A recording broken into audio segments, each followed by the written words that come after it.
My name is Florence de Changy. I'm a correspondent board member and a correspondent of Le Monde and National French Radio.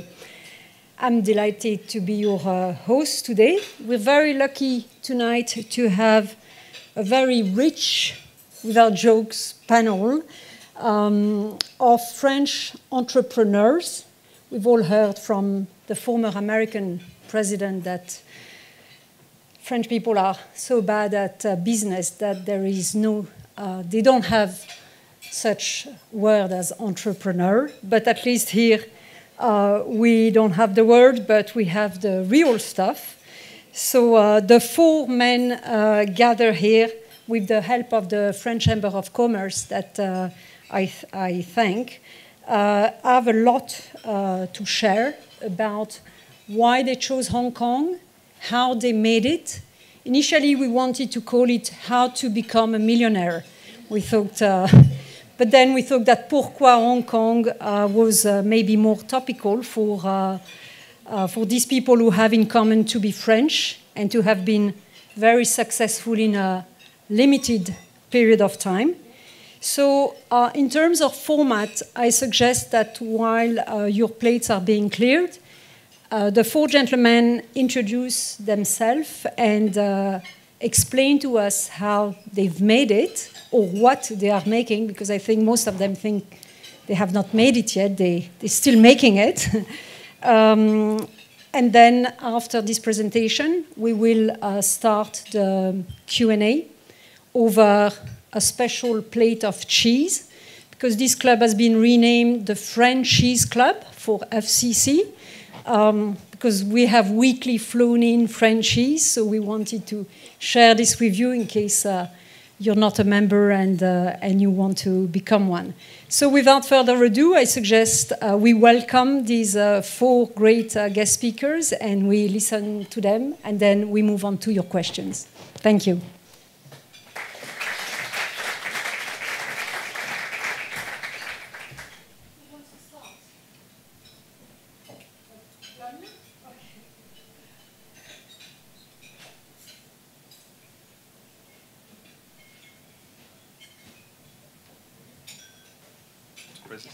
Hi, good evening.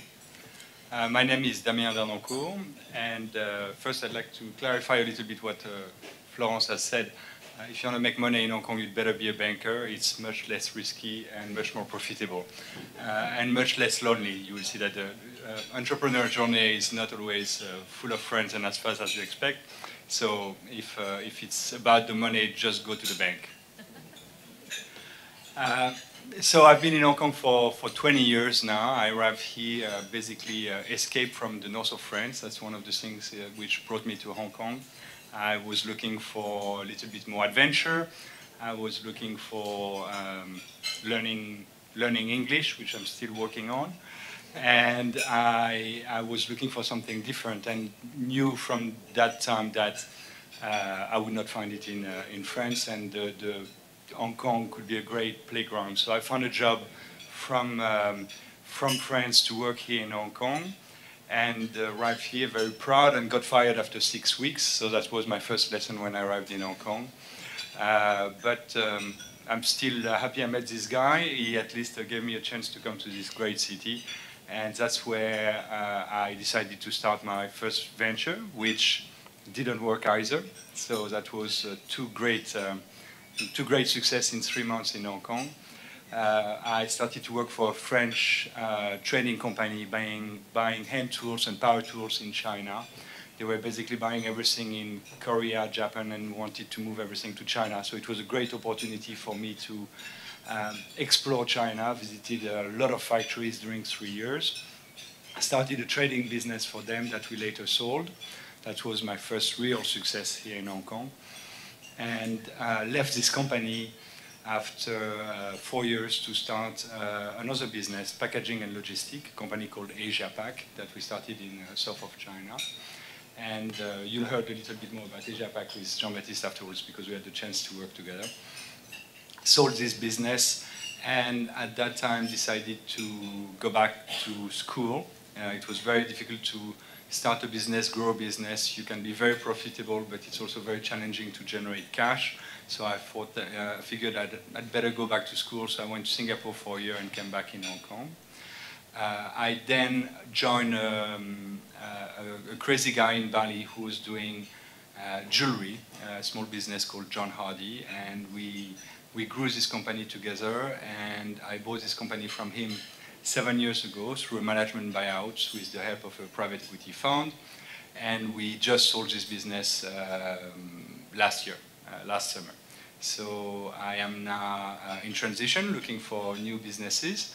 I kept a role at John Hardy as a chairman for a time, board member, and retain an equity in the business, but it's really for me now time to look at the next opportunity.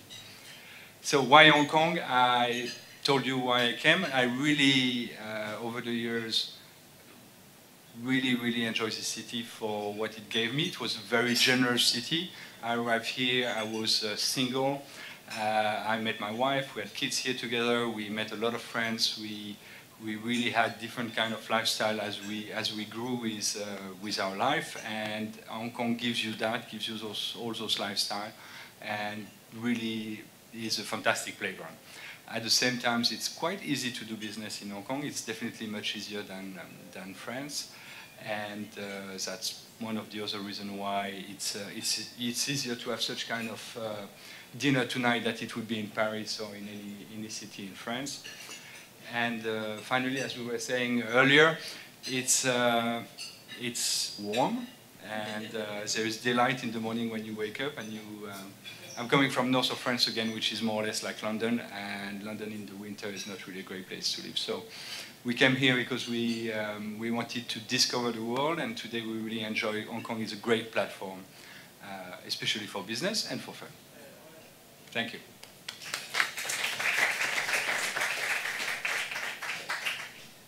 Good evening. So my name is Eric, it says there.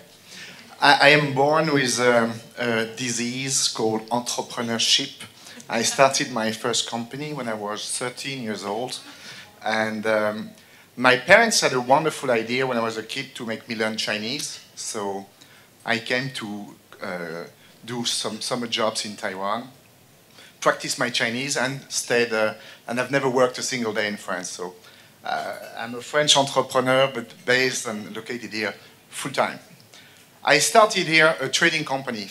When I came here in Hong Kong in 1994, everything you would find, a pen, a paper, a plate, anything you would find here was manufactured a lot cheaper than it would be elsewhere. So I focused in some areas and found immediately a lot of people asking me, find me this product and this and that. I thought this was taking a lot of energy, so I said I'm going to partner with a large company in France that imports a lot of this product and needs a partner here to source. So we started a sourcing operation. Once I had sourced everything they were looking for, we were doing nearly 100 million in purchase at the time.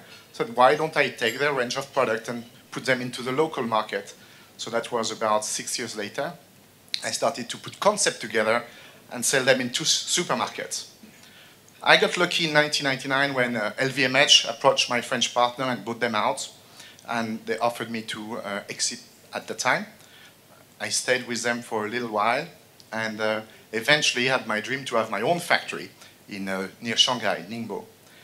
So what I did was, LVMH was not so pleased with me being stretched between having running a buying office, having a distribution business that was starting and spreading quite nicely in Singapore, Malaysia, Indonesia, Thailand, Taiwan, etc. And wanting to start a factory, asking me to focus. So we split, and I bought back the distribution business and started my little dream factory. I was doing something totally not glamorous. I was actually by chance starting to supply a lot of household product. So cleaning products, including toilet brushes. And for some reason, this factory just became the largest manufacturer of household products in China. And we were supplying Walmart and etc., etc. The business grew very nicely. Actually, the business outgrew me. As much as I'm an entrepreneur, I'm not a very good manager. Actually, I'm a very lousy manager. And the business became too big for me to handle. So I was approached by the world leader in my industry who, 3 years ago, told me that they would gain a lot of time by acquiring the entire group. So, well, so that was my little story. So I sold out and then stopped for a while. And a while being quite short, after 2 or 3 days, I was really bored. And I decided to do something, but I thought a bit longer. I said, okay, when I came here in Asia, everything was cheaper, so it was easy. You just arbitrage, basically, prices between the East and the West. Now I've got to think a bit more carefully, what is the future? Well, being French, being born in the south of France, enjoying nice things, beautiful things, and being frustrating of being the king of toilet brush for 10, 15 years, I decided to go the complete extreme opposite. And I went into luxury yachts. So I decided to build a fleet of boats. The reason why I did that is many times I had clients coming from South America. I remember the guys from Casino, South America coming, and I would treat them on a nice yacht, which I had so much trouble to find local assets. I can't be the only guy having trouble finding a nice boat on an island, actually on a place with 260 islands. And there ought to be a choice of something else than just junk. So I put up a new company together a year and a half ago doing that. To my surprise, it went very well. We did more than 100 rentals on the first year, so I was very happy. And I thought, but some people were asking, can we buy a boat? Can we? So I said, okay. So we started to take distribution of some a boat brand. And then I was obsessed with recurrence. So we did a little bit of syndication. It's buying boat share. People can buy, giving the people the possibility to acquire boat shares. So you can rent, buy a share, buy a full boat.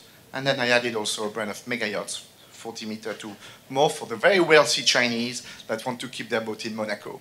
So that has been my new little venture in which I have a lot of fun. We are making for the charter a yoga program on the beach and a lot of really fun things. Totally different from the previous one. But I think very fit for Hong Kong and for being French in Hong Kong now. About Hong Kong, when you are a born entrepreneur, there is no better city than here, I think. I've traveled quite extensively, and I find the ease of doing business, the ease of getting finance, the choice, the incredible choice you have in living the high life or staying in Kwai Chung. I started in a small office in Kwai Chung, actually, which I remember we bought 12,000 square feet for 2.5 million Hong Kong back then. So there is still plenty of choice of doing. I often hear people say, oh, Hong Kong is so expensive. It is expensive if you so choose, but you can still hit here for 10 Hong Kong dollar or $1 million if you want. For me, this is a land of ultimate freedom. You can choose. You have the power to choose everything you want. So I love Hong Kong. I will stay here. I was not as successful as Damien in establishing a family, but I remain hopeful. Well, thank you very much.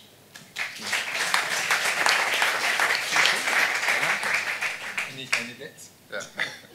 My name is Mathias. So back in 1992, with 4 friends who were in Paris and dreamers, we decided that we were going to build a global brokerage business. And one went to Tokyo, one went to New York, one went to London, and I was lucky, I picked up Hong Kong, never been.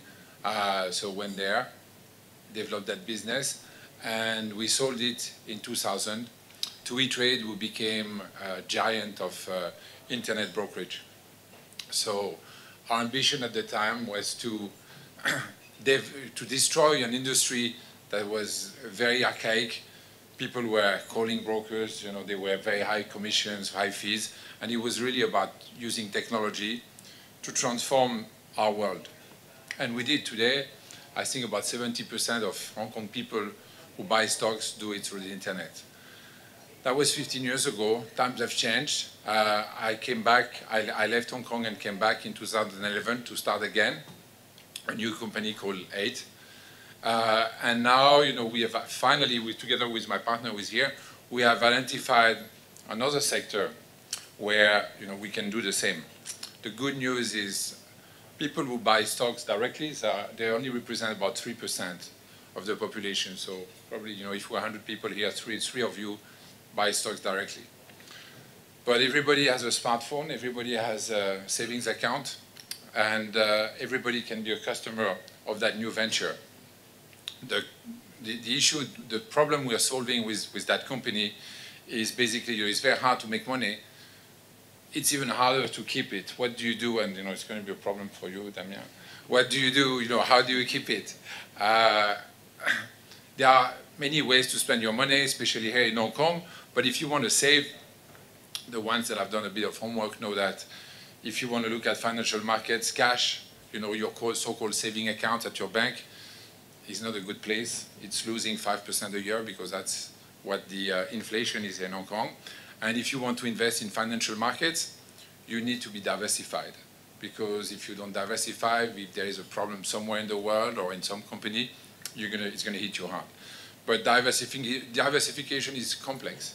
And if you go to your private bank, or if you can't afford it, your bank, or your financial advisor, whatever is going to offer you is not very good in that part of the world, at least. It's still very archaic. That industry has done a very good job by isolating itself from technology. And what we aim to do through technology is basically make the best, the most diversified, the most interesting products available to everybody. Technology allows us to do that, just as it did for brokerage 15 years ago. So it's the start. It's a new start, but it'd be interesting. And what's so great about Hong Kong is that as everybody agreed, there is no better place to start a business. There is no better place to grow it as well. No need to speak about the size of the opportunity and all of that. But it's also a place where you can be very happy, So to me, and I think to us, Hong Kong has it all. So I just hope that, and I arrived here in '97 for the first time, and it was interesting, just after the handover, all those worries about what was going to happen, will it stay as good? And I think 17 years later or whatever, it's definitely as good. So very happy to be in Hong Kong. Thank you. Jean-Baptiste? Good evening, I'm Jean-Baptiste Dabadie. I arrived in Hong Kong in 2001 as a trainee. I came for a 6-month internship in Asia Pac, the company created by Damien. I never thought I would stay so long here. I had a lot of worries about Hong Kong, China, the food, the people, everything scared me. But from my previous internship in my business school, I did a business school, SK in France, I learned that internship is the best way to learn what you want to do or don't want to do. So I was like, this is my last 6 months internship. I'd better know now if I don't want to live in China. So I went there. I came here, I joined Asia Pac, which is a packaging company providing packaging materials and co-packing services. So we do pack consumer goods that you buy in retail shop here in Hong Kong, in France, in US, everywhere. Consumer goods, non-food products. I remember my first experience, the first time I went to China with Damien, actually, and for a customer visit. And for me, I was 21. It was like being in Capital, the TV show that shows you how the economy goes in the world. And I was just like, wow, is it true? And with time, I learned. And then I had to learn quite quick because Damien went back to school less than a year after I joined. And so he asked me if I would handle the business while he was away, which was a great, great challenge and a great opportunity for me. That's also a key thing I learned and I experienced here in Asia. I was 22, I was a trainee, so when I was staying in China working with staff, I was more like going to karaoke and having fun with them at night. But when Damien left and I had to tell them I'm not the trainee anymore, but I'm in charge, I was a bit scared how people with more experience, older than me, would behave in this situation. And Asian people, what I learned, and people in Hong Kong and in China, don't care about the age and the experience, just care about leadership, about the willingness to work hard and work together. So it was actually not difficult to to take over the responsibility. So after Damien came back and had great new opportunities, as he explained. So I was staying there, and I gradually bought over the company because there were some changes in shareholders a few times. Every time I grabbed some shares, and I fully own the company since 2011. We have an Hong Kong office here, quite small, but we have the fully owned factory in Shenzhen. And it's quite an experience to be running a factory in China. Fully owned at that time was not so common because before that you had to have a Chinese partner to open a factory. But the company was created in 1997.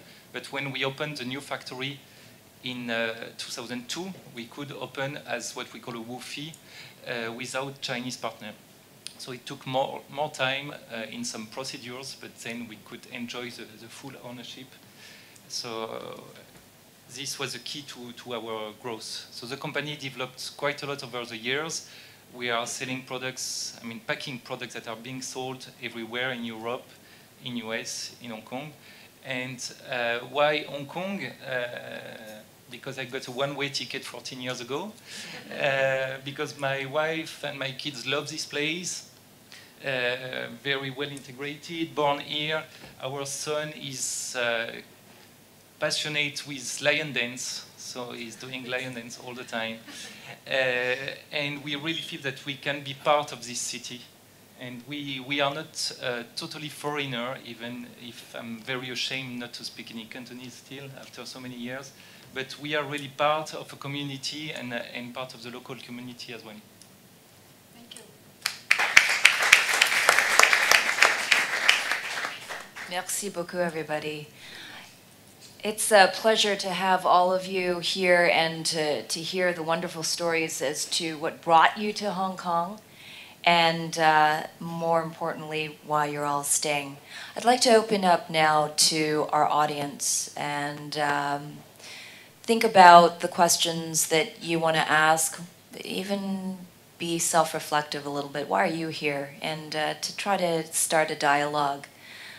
But to kick things off, I'd like to ask a question, which is, do you think that it was more about the opportunities that Hong Kong provided for you, or was it about the challenges that you felt existed in France that compelled you to come here? You mean, is it a choice by default, right? They escaped France. They are economical refugees. I'm being much more diplomatic than the way that you just put it. Okay. Because as an entrepreneur, we all know the challenges in many different nations. What is it about Hong Kong that helped you succeed? Well, first of all, I think you can succeed in France. It's not impossible.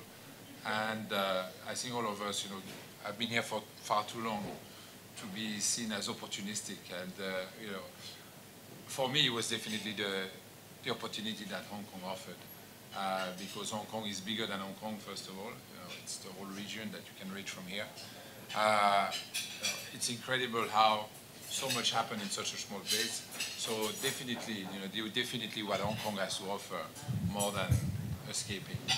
Even if sometimes, looking back at the motherland, it was not a bad decision to come here. Someone else?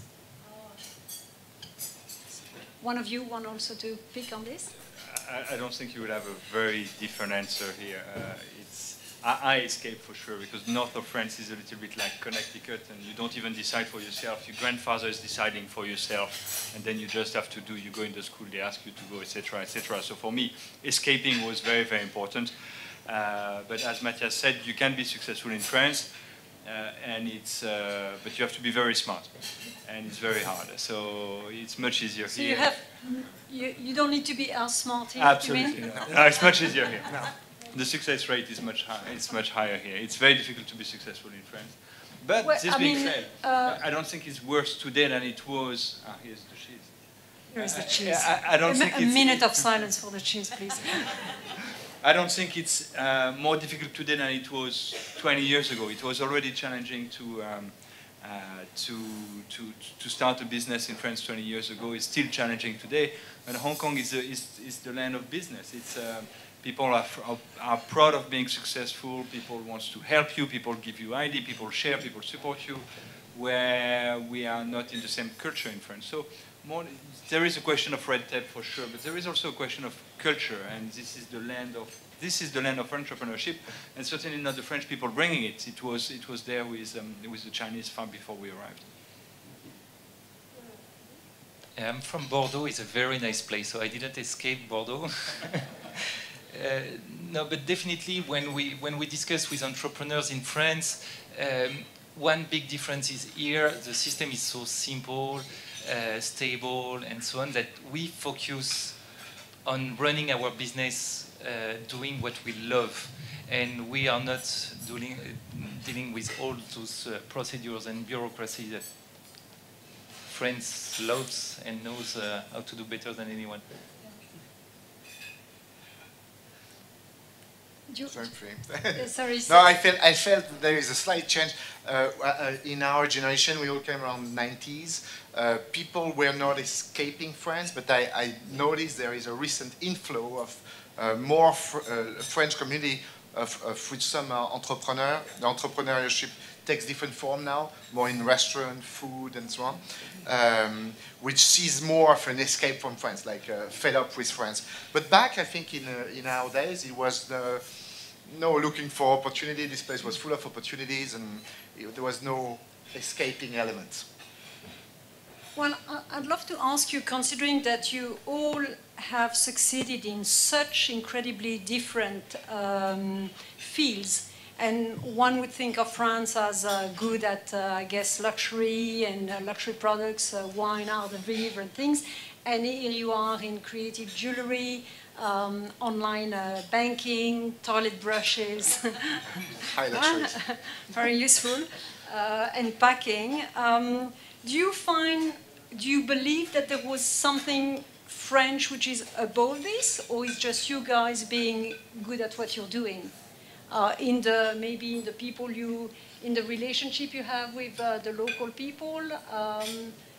I'm sure you compare yourself with entrepreneurs of other countries, whether they're American, English, British, Italian, or Indian. I'd love to hear about this cultural aspect of your success. The match Hong Kong-France, which so many people talk about at the moment.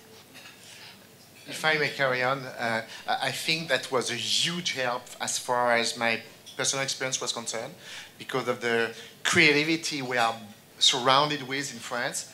I think that creativity allowed me to make the difference in the product I was doing, and therefore be successful. So yes, I think the Frenchness in China and Hong Kong was very helpful. And you speaking Chinese would have helped a lot in China, right? Or not really? Most of the time I wish I wouldn't speak Chinese, because I would, then I understood the people had real trouble and was getting, so I don't think that was very helpful. It was helpful to enjoy life here in Hong Kong or in China. It is helpful to enjoy everyday things. But for business, I don't think it is an absolute necessity. Okay, Mathias? Well, we were with the French ambassador 3 weeks ago talking about the same topic, and he was going on about, that Chinese and French like culture and like good food and so on, and like a very politically correct answer. If I wanted to be a little bit more sarcastic, I would say that French in many parts of the world is more a handicap. You have to start by convincing people you are serious when you're in business. Yeah. But here there are no preconceived ideas. So I think as a foreigner engineer, wherever you come from, as long as you're efficient and you have something to bring, you'll be listened. I don't know. I just have to say that it's a great match. It's an easy match for us here in Hong Kong, but I don't know if it was different if I was German or English. But definitely, it's an easy match. While so often in other countries we have to explain and justify now. You know, don't listen to the cliche. It's not true. We can work. Damien, do you want to add? It's true that you welcome as a French here, and this city as clearly an international is an international city, and it's definitely not a handicap to be French. And I would go further. I think it's a benefit. And when you travel in China and when you start something in China, people will look at you and will think that just because you're French, you're going to contribute a little bit more. So I think it was an asset to be French here. And then in the jewelry industry, yes, we have a creative education in France, which really help in developing a brand and developing a business. But we also, there is a real French culture, I think, of entrepreneurship. And that very early on at school, even at school, they teach you about not relying on organization, companies, the government, etc., and to start your own thing. And I think very early on I was encouraged at school to think about business ideas, which it may not be the case in other European countries. Jean-Baptiste, you want to comment on this? Yeah, I mean, on my side, I'm not selling to consumers, so we are not promoting the French touch of packaging. But the success is this combination of Hong Kong and Chinese people with French people, that we understand the needs of our customers, who are mainly French, and French customers have some requests that sometimes can be only understood by French, I think. So it was really key for the factory to succeed, to have French staff here. You're the only one who is related to the French market, right? You are not specifically or not at all related to the French market. No, right? Yeah. So that's an asset for you, I guess. Yeah, I understand. Do we have questions from the room? There. Yes, please. This lady. There is a mic for you there. And please, can you introduce yourself briefly? Okay. Well, my name is Madeleine Tennant. I'm from Hong Kong. Anyway, Thank you. It's very inspiring to hear everybody's story and long time Hong Kongers. I just want to ask either one of you or few, how do you see Singapore? Because we as a Hong Kong person always compete with Singapore. And a lot of my friends, because they live in Hong Kong, a lot of my foreign friends, and they like Hong Kong. They say it's a great city and all that. But talking to others who live in Singapore, say, oh no, they like Singapore. You know, Singapore is so clean, although it's a socialist state, you know, I believe. But other than that, what do you see doing business? I mean, have you ever thought of going to Singapore to start up instead of Hong Kong, a business, or expand or anything like that? Not only I thought, but I opened twice in Singapore, and I also closed twice. Of course, here there is a connection with China also that does play a very hard part. There is a climate. I think it's more multinational here. So I find Hong Kong also much more full of energy. Singapore is a little bit of I find quite laid back, not as business friendly as it would be here, and the connection of China is very indirect. Yeah. Besides connection with China, Yeah, a lot slower. A lot slower. Also, the Singaporean in the room. No, definitely a lot slower, less challenging, less. You know, there's no climate. Here you have hot weather, cold weather. Singapore is pretty much always the same weather. I find a lot less creativity as well. So if you go into established system, routines, Singapore experience can perform quite well. But it just lacks a challenge, I think, compared to Hong Kong. There's not that try and error that you have in Hong Kong. it seems like the Singapore government has got a lot of measures to attract compared to Hong Kong. Hong Kong is starting, but it's at a later stage. Well, Hong Kong is more for laissez-faire. Singapore is organizing it, and here it's more for laissez-faire. So you let nature do its dues and see what happens. You also have an I'll experience go, with Singapore. First, I think in the match between Hong Kong and Singapore, we're totally losing. And if you look at, I think there is a ranking yesterday or today in the best cities of the world, and Hong Kong is 60 or 70, and Singapore is in the top 10. And Singapore may be more expensive, but we're losing, and it matters. It matters because we are all from Hong Kong. We have our friends, we have our life. We care about city. We're already in love with the city, but which in that game it means less people will come here and more people will go to Singapore. So it's a very serious matter, and we should know about it, and we should think about what to do, because it's really going to impact Hong Kong, not tomorrow, not in 1 year, but in the long term. This being said, I would never move to Singapore. I love Hong Kong. It's vibrant. It's dirty. There is, you can have, we're repeating ourselves, but you can have any lifestyle you want. You can be very social. You can live by yourself. You can be all about detox or all about partying all the night. So you can do really, you can choose your lifestyle in Hong Kong, and I don't think you have that in Singapore. And finally, what I tell people who are not living in Asia and comparing Hong Kong and Singapore, it's like, Singapore is Monaco. It's beautiful and it's warm all the year, but do you want to live in Monaco or do you want to be in Paris or New York? And that's really the difference that you have between Hong Kong and Singapore. It's the choice between Monaco or Geneva or Paris and New York. And for me, there is no choice. Of course, it's Hong Kong. But it's a serious matter, because I think it's not going well right now.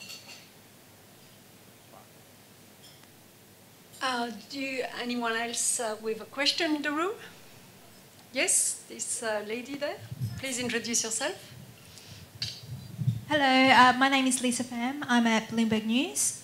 I just have a question, because obviously Hong Kong has always been seen as a gateway to China, and you've been here for quite a while. Do you feel like business relationships with China has changed over the years, and particularly with Occupy last year? Has there been any increase in any tensions? Who wants to pick this question? Matthias? Well, you know, in our industry, in finance, the situation has definitely improved in the last 17, 18 years. So China is opening more and more, and that's definitely a plus. I think Occupy Central and all of that, those are political issues that are quite different from the economic side of it. So on the economic side of it, the trend is very slow, but is trending in the right direction. So it definitely see more and more possibilities for foreign companies in my sector to do business in China, and also for local mainlanders to invest outside. So that's a positive trend, and it will only increase, I guess. I mean, for most of you, Hong Kong has been related to China, right? There is not one of you who is doing strictly Hong Kong, right? And so does that still work? I mean, to expand a little bit on the question? For us, yes, definitely. We could not move to Singapore, for example, because we have to be near to the factory of the world, which is still in China for consumer goods. Less for textile now, but for consumer goods, it's still the place. The salaries keep increasing a lot every year in China, so sometimes you wonder if it's still the good place. But so far, we've managing dealing with this, with better productivity, with new way to face those challenges, and the combination of Hong Kong and China brings the best solution that we can find up to now. Next question. Yes. Hi, bonjour. My name is Jenny. I'm from Singapore, and that's the reason why I left Singapore to come to Hong Kong, because Hong Kong keeps me on my toes, living on the edge much more than Singapore. My question for panelists is, from your non-entrepreneur friends, do you think as a possibility, or is it easy for French or non-entrepreneurs to live in Hong Kong, maybe in other sectors that are not business, maybe education, or basically non-corporate? I don't think it is an easy place to live here. I think you come with a lot of it's. No, I don't think it's an easy place outside business, banking, finance, legal world, and so on. The city is not really meant for that. There are better places to be than Hong Kong, clearly. Well, on education specifically, I think there are openings. Given the number of French families coming here, there should be some room for people who want to work in education.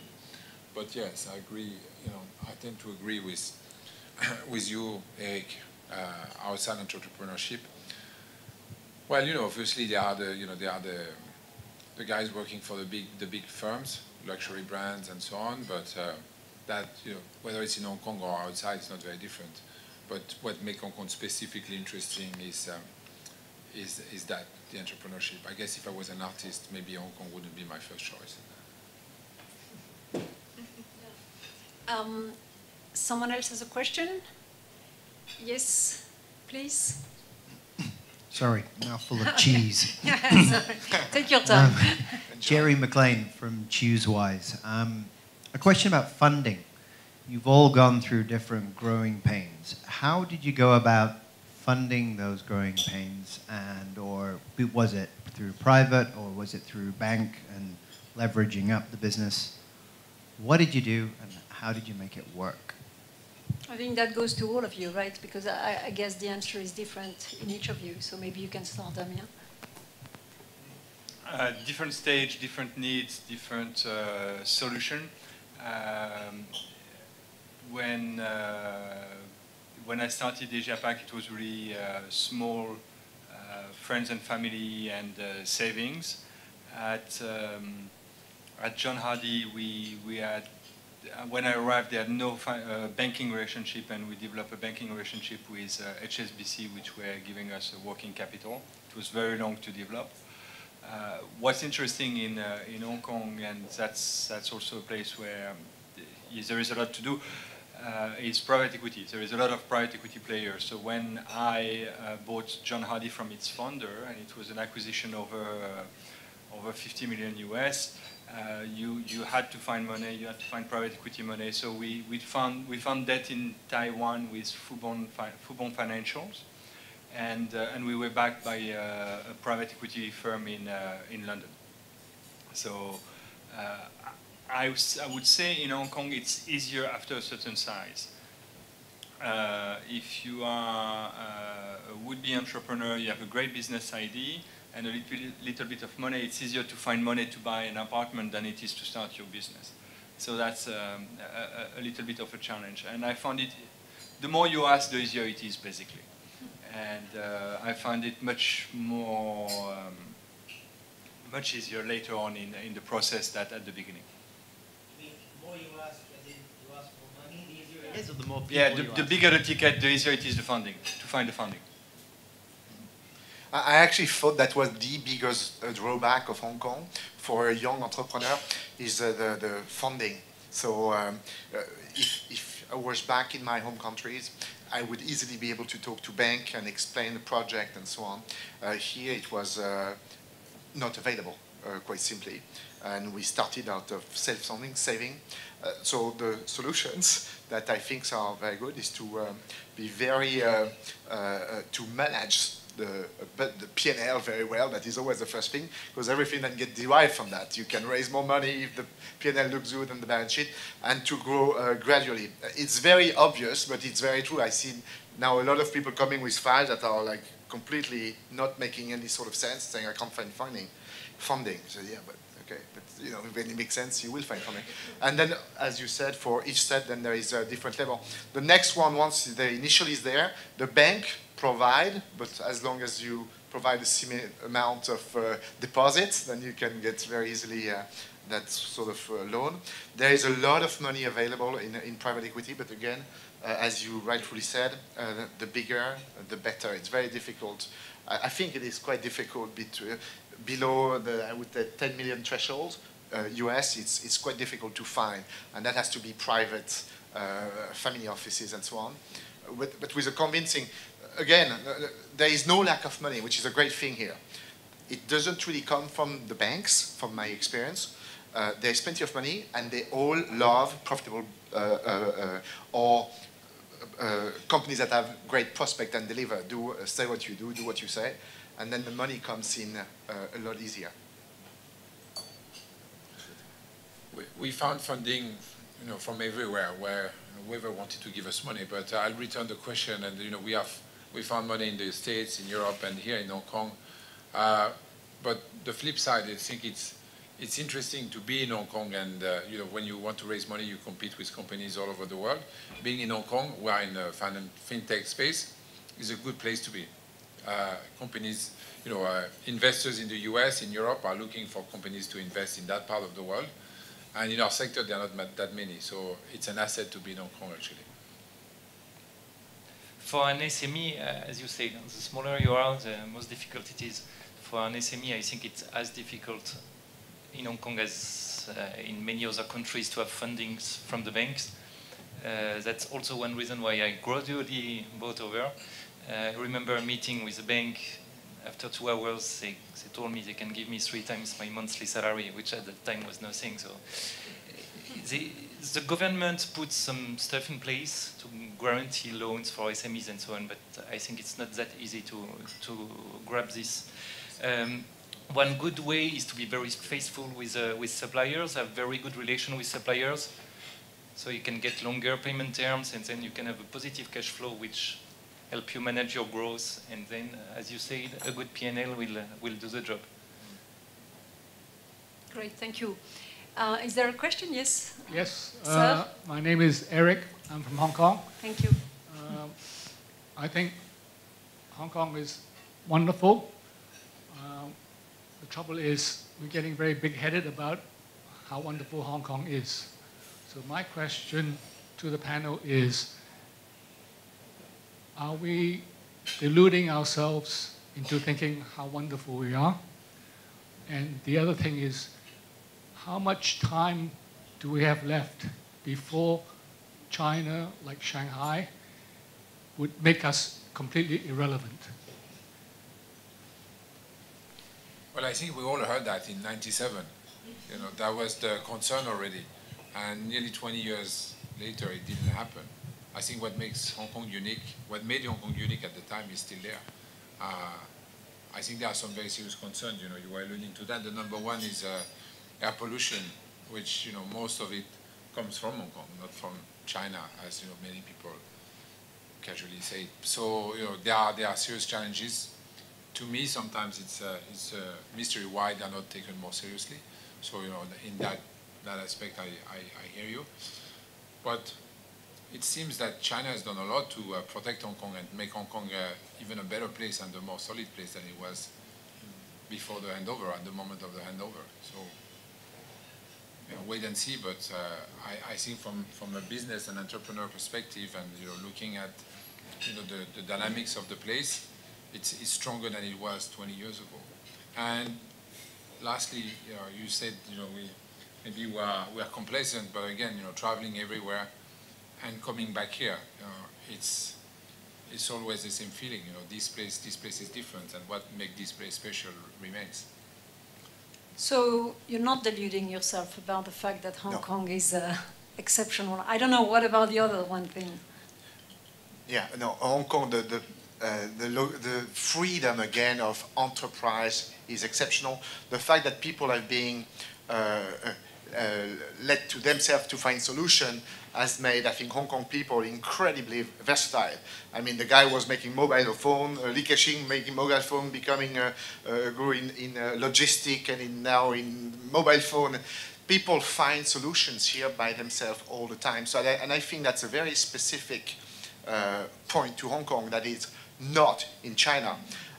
Growing up in France, living in China for a year, I long thought that France and China were actually quite similar, in the social taking care of everything that's around and so on.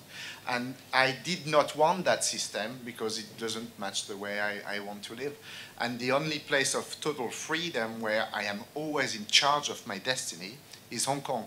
And as long as that stays and the people have been raised with that, I think Hong Kong will do far better than Shanghai and all the other places that people, so people are not delusional here. I think the system is perfect in itself, but how long will it stay, that we don't know.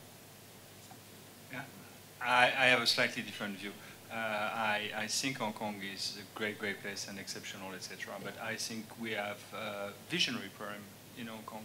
There is a much stronger Singaporean identity than there is a Hong Kong identity. And there is things which are lacking and deteriorating in Hong Kong. I think they're going to tackle the pollution problem in the next 10 or 15 years. One way or another, they're going to solve the problem. So that's not my concern. But I think that there is not a vision for the city, a vision of what the city stands for and where it's going. And back to what we were saying earlier, it doesn't impact tomorrow, but it's going to impact the city in the long run. And we should be concerned of being ranked 70 and not in the top 10, because it's going to ultimately affect all of us in the way the city is growing. And we want to attract talent, and we want to attract different companies, and we want to be a place where people want to come and want to live because it's an incredible city. But there is a lot of things where, from the way the city is designed, the way the city is developing, from the way the language is taught and the link with China, that there is a so-so vision for the city. What's the vision for the city? What's the vision for the SAR? What do we want this place to be, and what do we want this place to stand? Is it just about finance and luxury? Is it about just relationship and riding the Chinese wave? Or is it more? I believe there is much more to offer in Hong Kong, and I don't think we are handling it very well right now. May I ask, what would be your vision for Hong Kong? It's a long conversation, but there is a lot of talent in Hong Kong which are not developing. I think the fact that we have a 90 or 80 or $70 billion surplus in the budget, and that we're giving a little bit money here and there, is not great, and it's a lot of money. You can accelerate the purification of the air, improve the air, and improve the environment. This would make a lot. It's not a problem that you solve overnight. But you could put 20 billion every year, or 20 billion Hong Kong dollar every year, and really make an impact very fast. Because as Mathias said, it's not just a Chinese problem. It's more than half is coming from Hong Kong. So that would make a big difference. There is a lot of young people here who are talented, and there is nothing to nurture and develop this creativity here, and that's something which is really missing. And I personally have a passion for the way the city is developing and the kind of building. I mean, we inherited a lot of great things from the British in Hong Kong. One thing is those toilet-tile building is just unacceptable, and we can make the city much more attractive visually. And there is a lot of things to do design-wise in Hong Kong to make the city of the future. But there is no conversation about what this place is going to look like in 20 or 30 years. But we're making a lot of decisions now on what it will look like in 20 or 30 years. Yes, the gentleman there. Good evening. I'm Stephen Book. I'm chairman of the Entrepreneurs Network in Hong Kong, a non-profit organization. You have all reached a high level of success in Hong Kong. I'd like to ask each of you, what is the biggest mistake you made as an entrepreneur? I was going to ask this question at some stage. Yeah. I think it's interesting. They said, yes, there is failure in their amazing road. Well, I made many. The biggest. Well, there's only one, the biggest. biggest. You got fired after 6 weeks or 6 months? I was fired in Hong Kong after 6 weeks. Yeah, what did you do to do that, to achieve that? I knew everything, and the guy didn't know much, so I tried to explain to him, but it was his company, so he did what he had to. The biggest mistake, it's not, I would not give you one example in particular, but you have, to be an entrepreneur, you have to believe things that other people don't believe, and you have to be super optimistic, I believe. And I think when I listen to those three guys, I definitely see that. And sometimes you don't see the obvious. I remember the financial crisis in 2008, where basically my business, I was selling jewelry wholesale to retailers. So basically when in September 2008, when the financial crisis hit the US, people stopped buying, and in December 2008, my sales were down 90%. And I think it took me, it was very painful. We had to adjust, obviously. Overall, on year, we lost 45% of the business, but that specific month, I remember coming home and telling my wife, I think next month my sales are going to be down 90%, and she said, I think you have a problem. and it took me actually a lot of time to realize when you're an entrepreneur, you're always very optimistic and things are going to get better and you're going to grow. I always build very positive scenario. And if I had to do things differently, I would have done less mistake by having a base case scenario which is less optimistic. Exactly. So first of all, I think there is no mistake. There is only feedback in everything you do.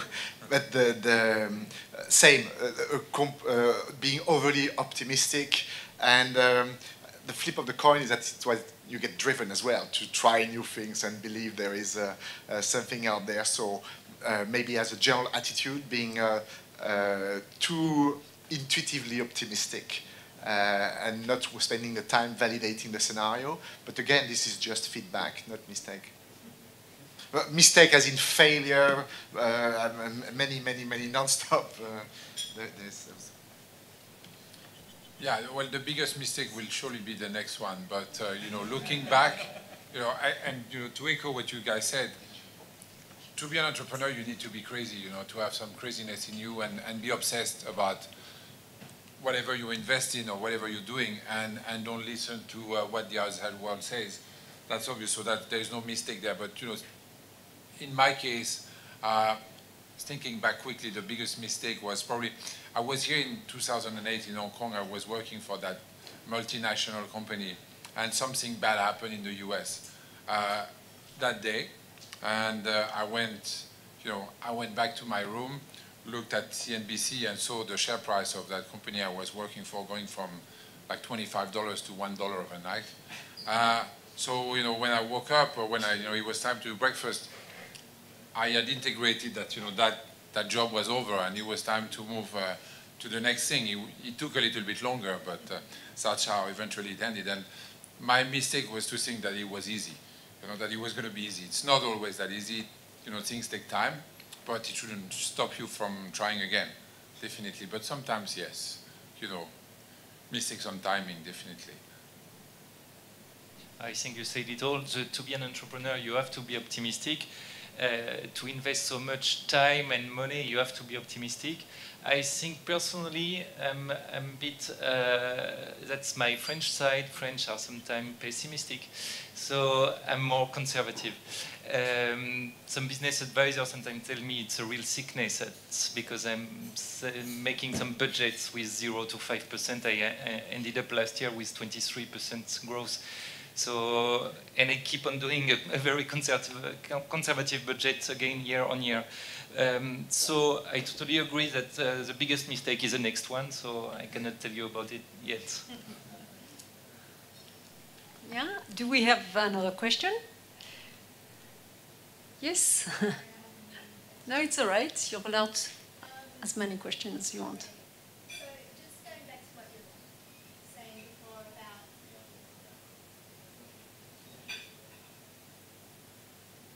Just going back to what you were saying before about how there's a lot of young people in Hong Kong who, you know, have all these creative ideas but may not have an avenue to make it happen. And obviously, you know, rent prices have gone up a lot. The cost of living here is just crazy now.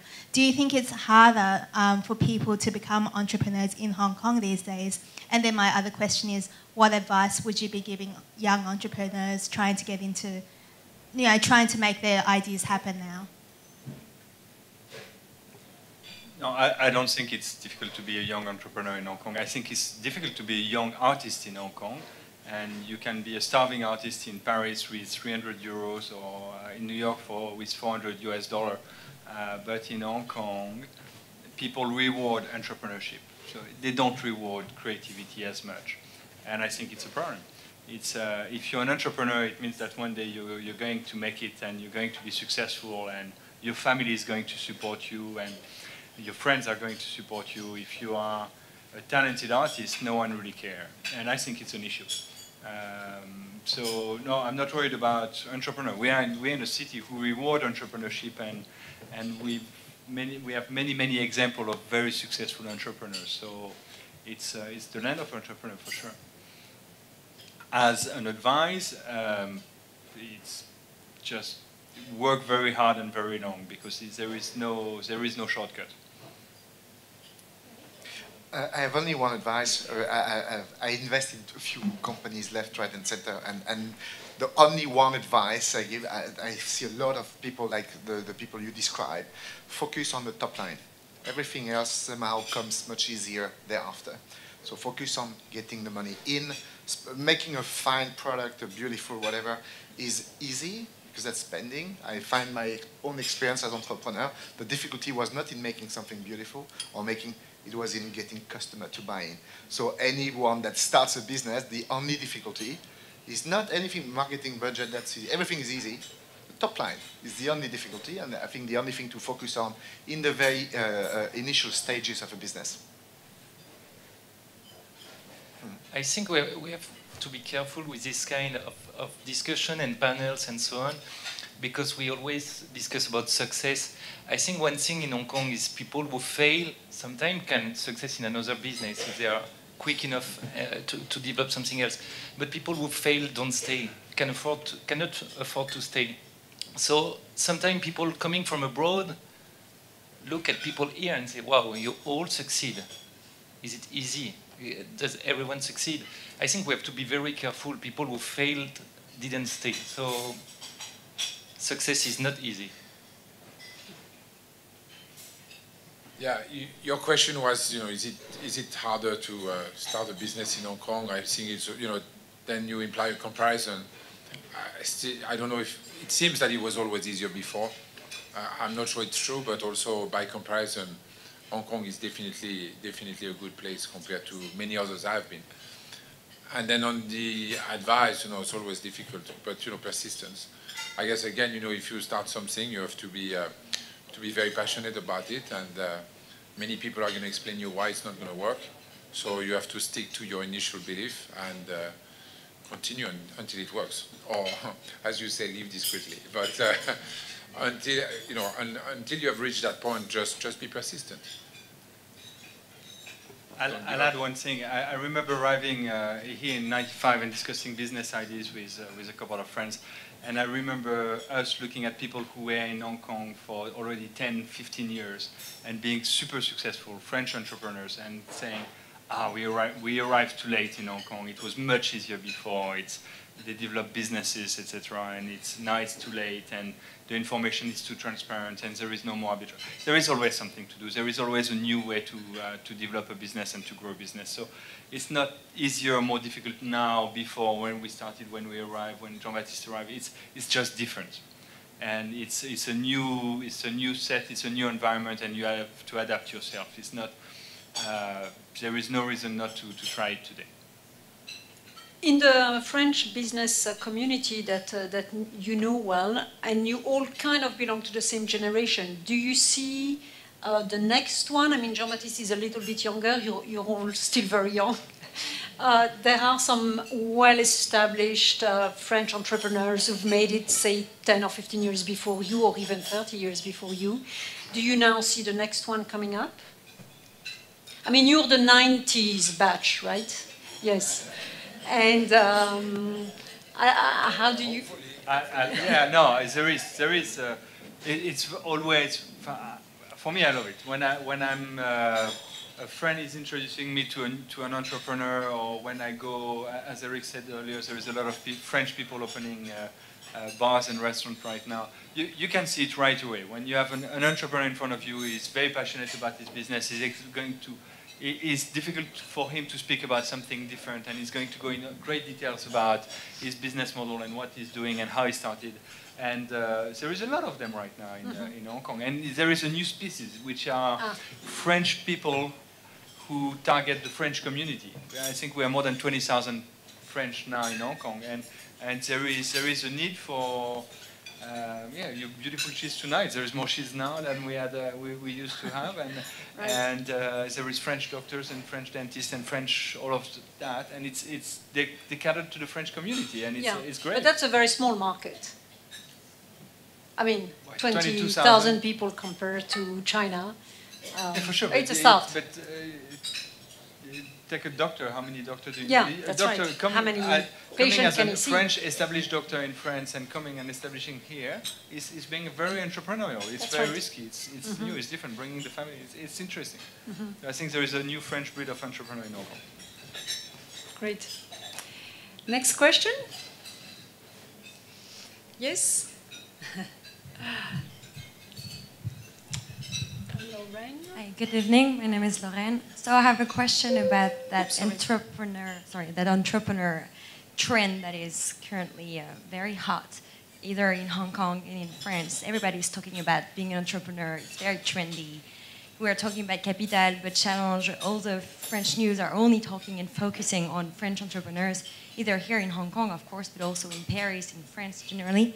Do you feel like my neighbor behind that our head is a little bit hot about that subject, and maybe we're focusing too much on ourselves and do you think entrepreneur is just a trend, or do you think there is really something about the French awakening in the world and becoming leader in that new way of working, new way of setting businesses, and new way of setting and building a mindset and also societies and mindset?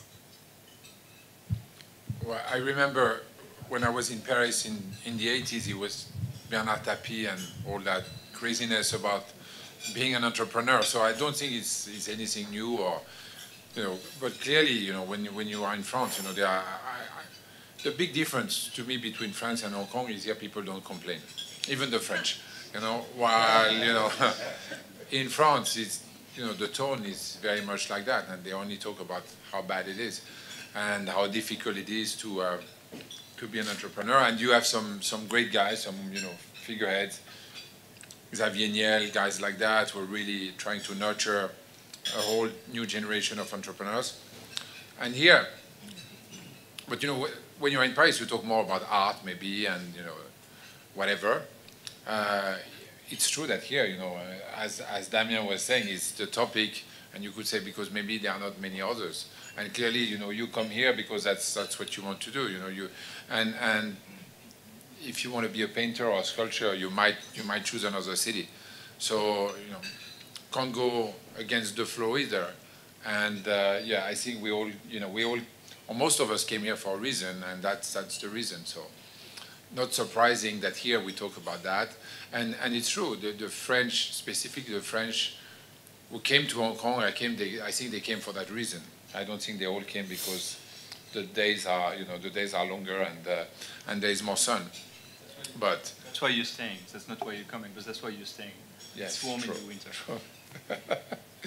But I don't think it's new.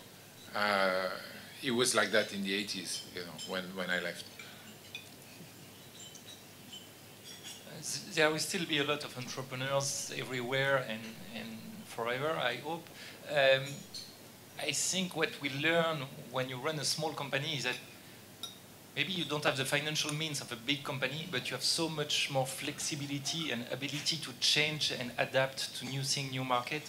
That the really key thing when you're an entrepreneur is to keep your company at a size where it's still flexible and can face new direction at all times. And it's much more fun than working in a big company where you will be doing most probably the same for years. So entrepreneur, I think, is kind of a drug. I wouldn't join a big company for a fixed position. I wouldn't be able to. I'd like to ask all of you if at some stage in your life you've been inspired by a great man, either a businessman or a historical man, a figure of some kind, and has this been a driver? Because you often hear that your first boss is a key person to shape your career. In most of your cases, you haven't necessarily have had a first boss. So yeah, do you have references basically? Yeah, me absolutely, completely reading books that have really influenced and awakened the drive to build things. Yes, they have been such, yes. No, I'm not the coolest one, so I don't want to name them, but yes, they have been, I've been fascinating by some people. I've been also lucky to have a first investor since 2005, who is a very charismatic man who gave a lot of very simple, down-to-earth lesson. Who's a Swiss guy and has been very inspirational. And I still go back to sometime when I'm a bit lost, I go back to conversation with him and I go, okay, he would have done that, let's do that. So definitely, yes, a big drive. Can you give some examples? I like to be specific. No, well, I like the common sense of a guy like Warren Buffett. You know, so you just read his annual report every year and he's full of common wisdom and things that make a lot of sense. My investor was a much more simple man, but he had a similar, incredibly straightforward, common sense things to say on anything. I would come in with a really challenging issue, and he would simplify it in 2 sentences. So, yes. I don't have business people role model per se. It's more business idea. I mean, you basically fall in love. You're excited. You see people succeeding in some business, developing new businesses, and you are. It just nurture you. I don't have big role model in the business. And I think just to also answer the previous question, for me, I'm not an entrepreneur by choice. I just have a real problem with authority.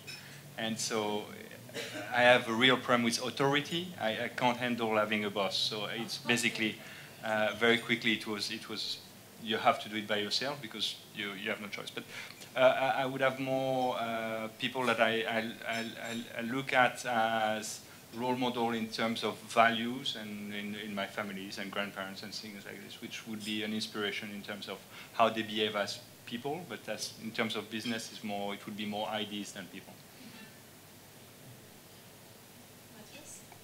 My first job was in a supermarket, so I can't say my first boss was really inspiring. But you know, I guess you get influenced by models all the time. You know, and still now in real life. You know, in books, movies. Mm-hmm.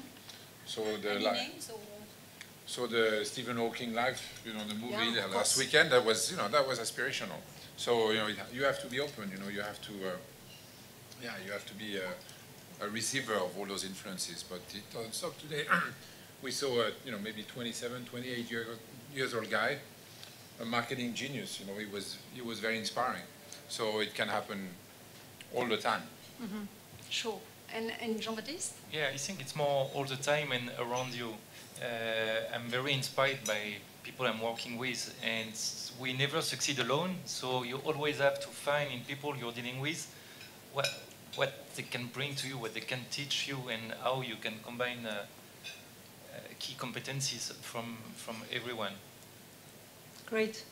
And I would add, Florence, that we all knew each other, the 4 of us. We are not close friends. We don't see each other every weekend and all the time, but we all knew each other and have some kind of respect and curiosity for each other. And so I think it's also, just to add to this, you really you connect and you develop a relationship with other entrepreneurs, because we are all, I think, we probably have similar way of thinking. And it's very inspiring to meet another entrepreneur, even if it doesn't do absolutely anything related to your business. Right, okay.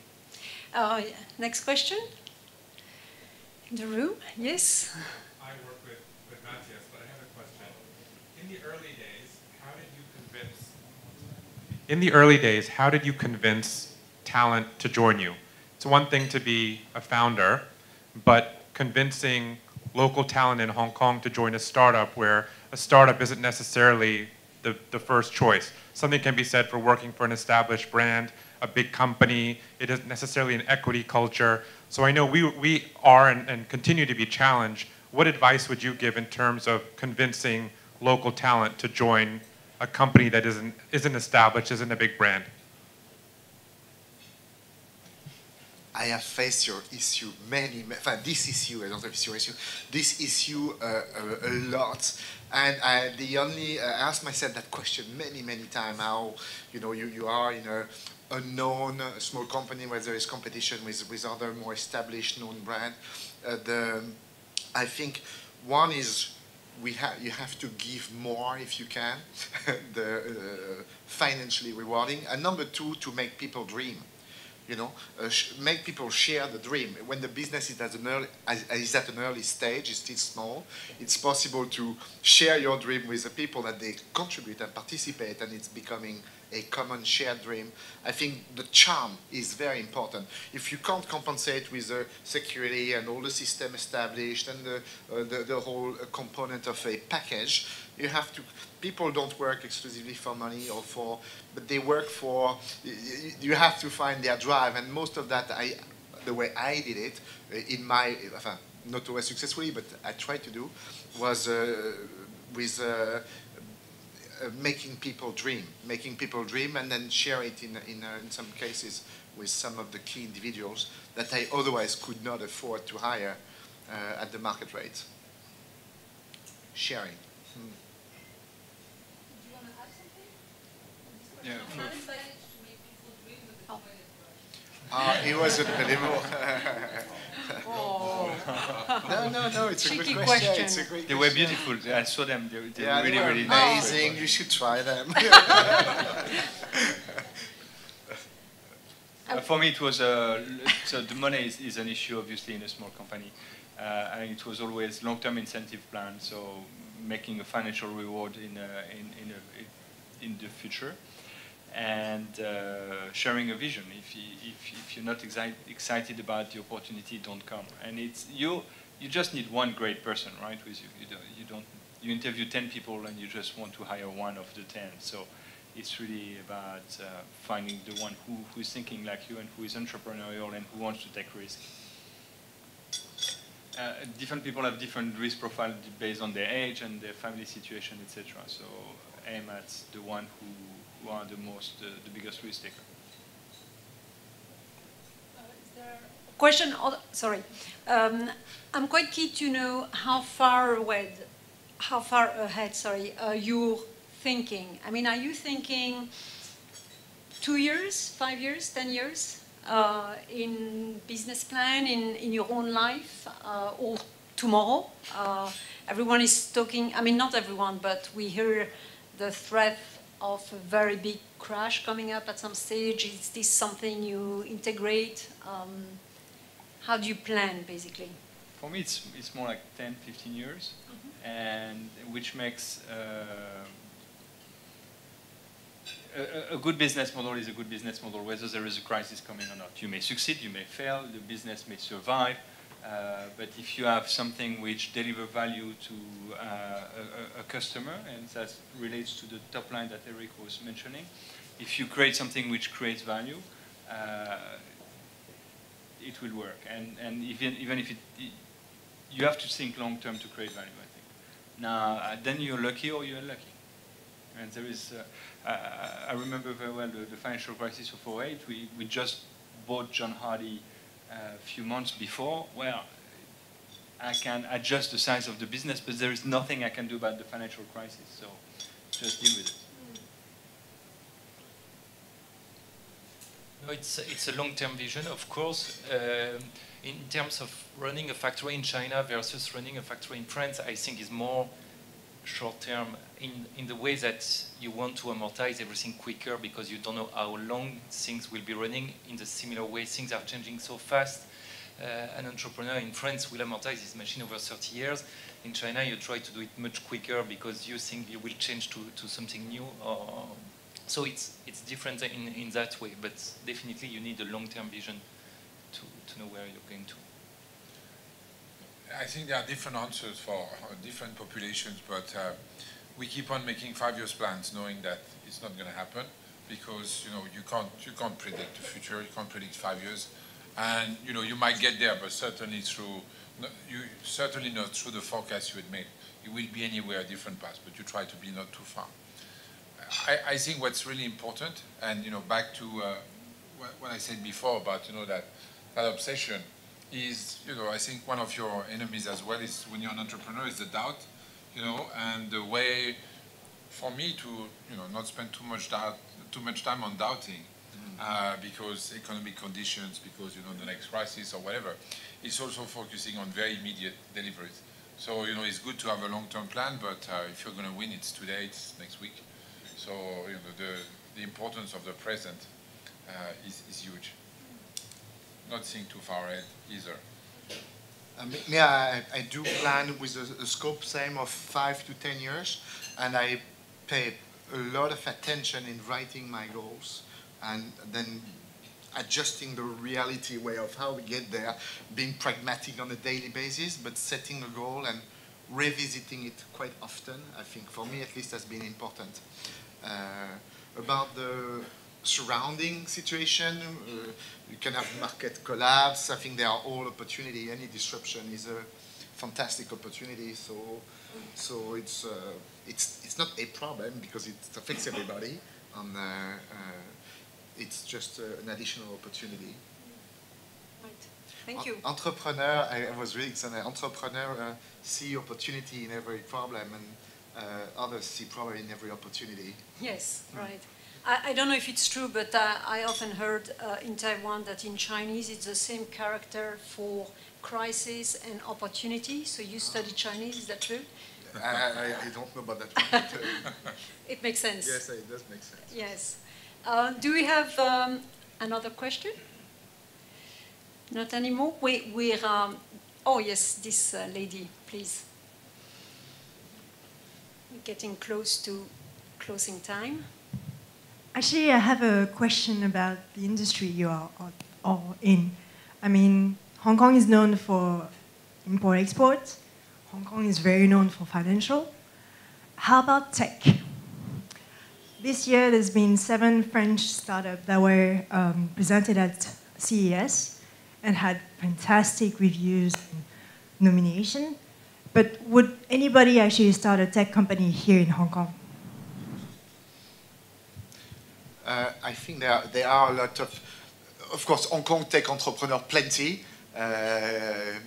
Probably know companies like Nest who nurture them and act as VC for those companies. I am wondering, but it's because maybe I don't know the next generation, why there are not more entrepreneurs in the tech industry. This is a fantastic hub. Hong Kong is a fantastic hub. There is financing available. There is manufacturing capacities. There is an incredible network of American-born Chinese who have been to San Francisco and back, and so the connections are established. I wonder why, I don't know many French who are in this industry, sadly, but I also believe the reason for that they are in San Francisco. Most of them, the French entrepreneurs who are not in France, and there is a lot. The one in CES, there was a company called Wizings, for example.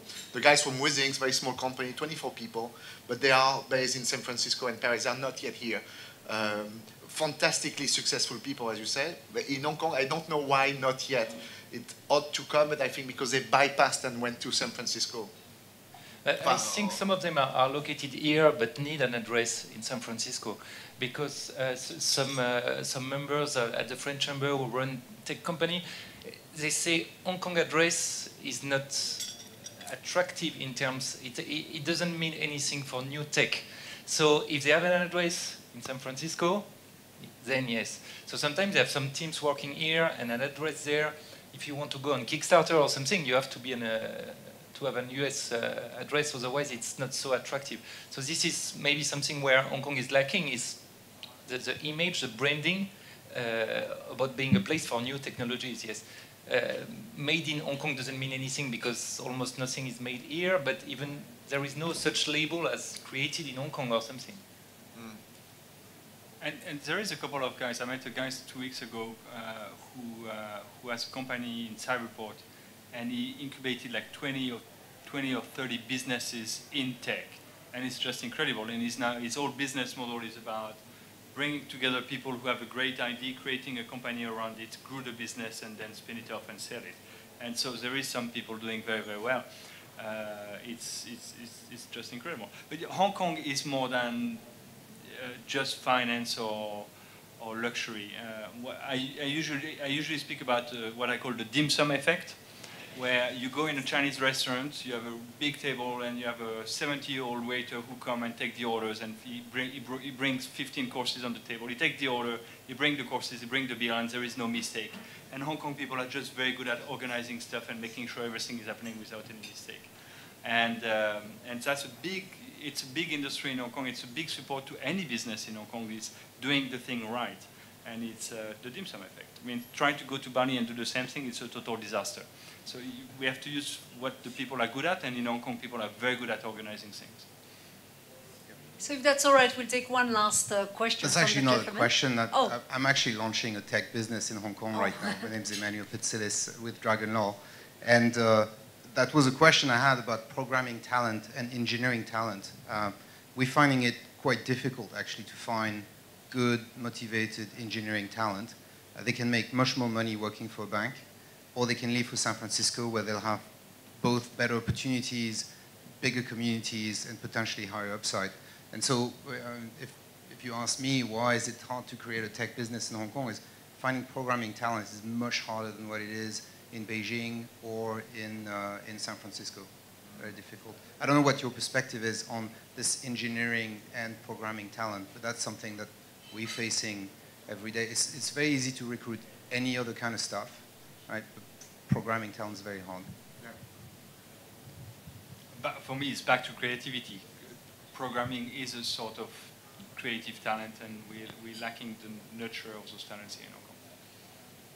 Well, because we like to respect our time, we're used to deadlines. I never plan 5 or 10 years. Usually my deadline is within 1 hour sometime, or next day at most.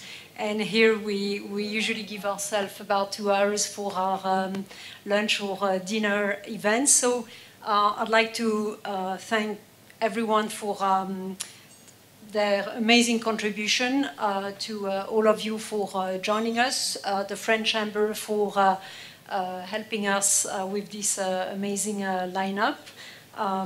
All of you, you very generously shared your experience, your lesson. I remember that basically keep trying, don't complain, make people dream, not such mistake as the next one, feedback, dim sum effect, a lot to think about. And just to basically thank you and conclude the evening, since you probably could buy any tie you want, I want to give each of you a tie that money can't buy. It's the FCC tie, and with this, thank you very much for being here tonight.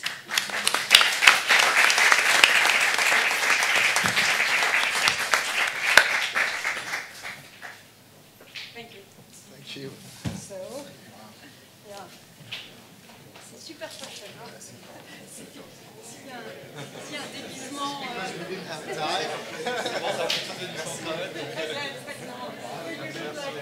C'était un message ou...